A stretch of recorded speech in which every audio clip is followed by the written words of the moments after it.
So today, what I'm going to try to explain is bootloader. So what's a bootloader? So bootloader is the first software after the BIOS system, and this is a really crucial part when you're trying to write an operating system. So our main topic is bootloader.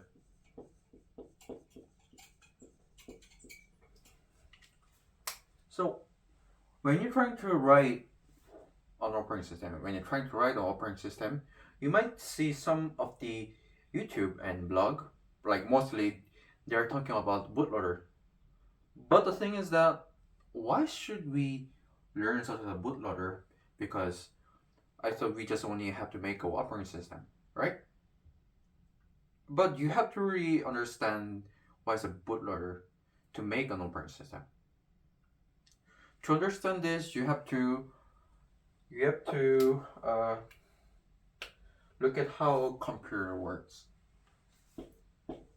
Example, this is your laptop. And in your laptop there's keyboard, right? And there's a power button.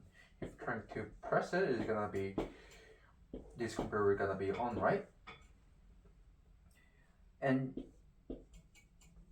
you have to wait like 2 seconds or more, 3 seconds or more of that.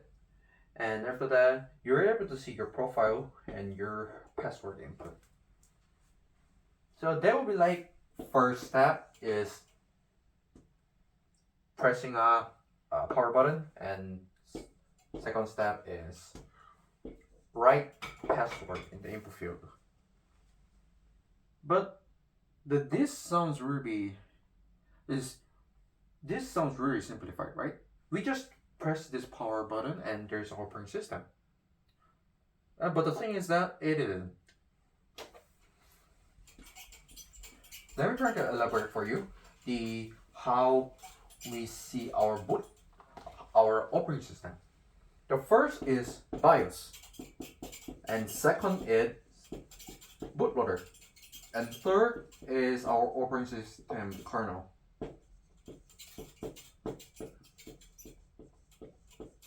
So, what is the BIOS? So BIOS stands for the basic input output system, and what it does is it checks your hardware to see is there's any flaws of it, if there's something wrong with the CPU, is there something wrong with the hardware that works as the memory management. Because when you're trying to use operating system does anything for you. Example, manage memory management, and also it handles all the process scheduling, those kind of things. And because it is kind of crucial, because when you're trying to run an application, that's called the program, and when program runs, that's called the process, and operating system does everything for you. But you have to understand that there should be hardware. There should be hypothesis like the hardware should be work. It should be pretty fine to use this operating system feature. So BIOS is actually doing this thing, post. So what is this post? This post is not related to the RESTful like API, those kind of thing. Get, post, put, that, right? But this is not same as the post in the web development. So what is this post? This post stands for the power on self test. Power on self test. So it just self testing the power on, right? And next step is bootloader. So bootloader is the one who boot your computer, and it finds the kernel image and it sends to RAM and make it executed. Because this kernel image is the code, and it has entry point. Every software has their entry point, and this kernel image has an entry point, and we say the RAM, please execute this, and there's gonna be OS call.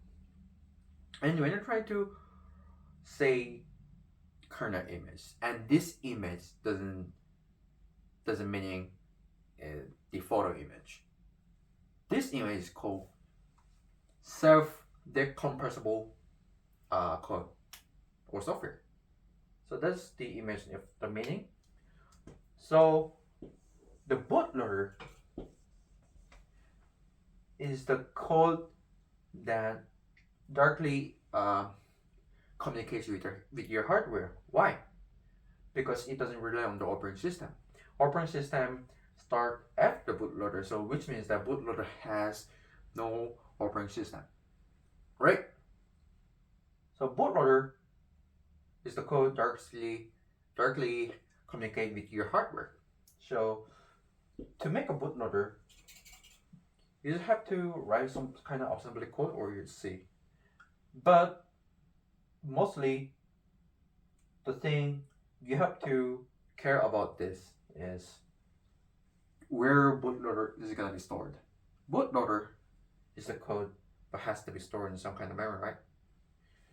So typically we store in the hard disk. I'm gonna elaborate more about how hard disk looks like and how does it work. If you look at the hard disk, there's a round thing. Round, like a donut. Round thing. And this the arm, this the head, and this the arm.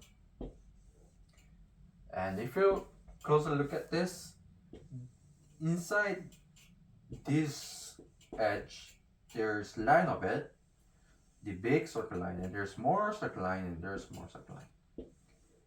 And this circle line is called track, and this part is called sector.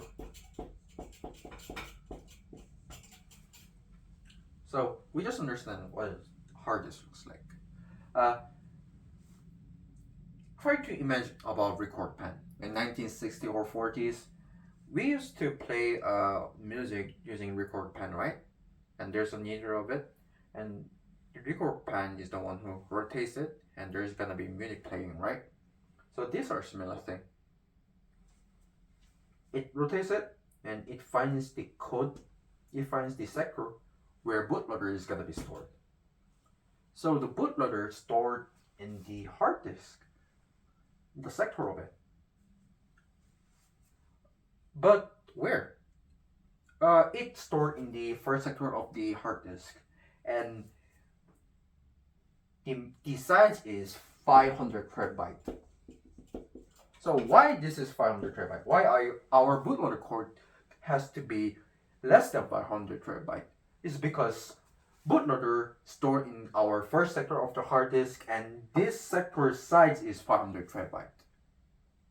And 46 byte is validation, and after but I was saying for 46 byte is the validation part, and other one is the main functions.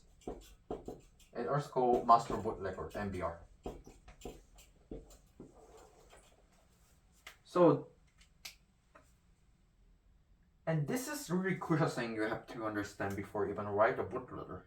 Yes, the maximum size of 500 terabyte. Why? Because we store this code in the first sector of the hard disk. And when we try to print some of the text on the screen, we have to know about some kind of memory address. Why? Because we are directly communicate with the hardware, and there is a specific hardware memory address that makes us to print to the screen, our laptop screen, our computer screen. And this memory is called 0xb8000. So this is the starting point of writing a text for the screen. So if you're trying to write the screen, you have to use 0xb8000 at the beginning part. So this is you have to care about when you're trying to write simple hello world on your bootloader. But if you're trying to write this bootloader without using assembly, if you're, like example, you're using a Rust Summit, you can use boot image and you can use BGA hardware. So BGA hardware is just like it's just like chip inside your computer that uh, makes you to not care about like specific monitors. It just use it with simple built-in some kind of library thing.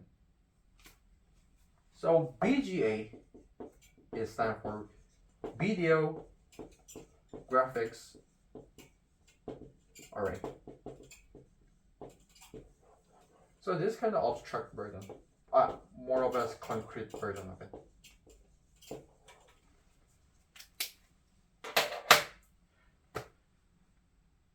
So back again, to summarize it, right?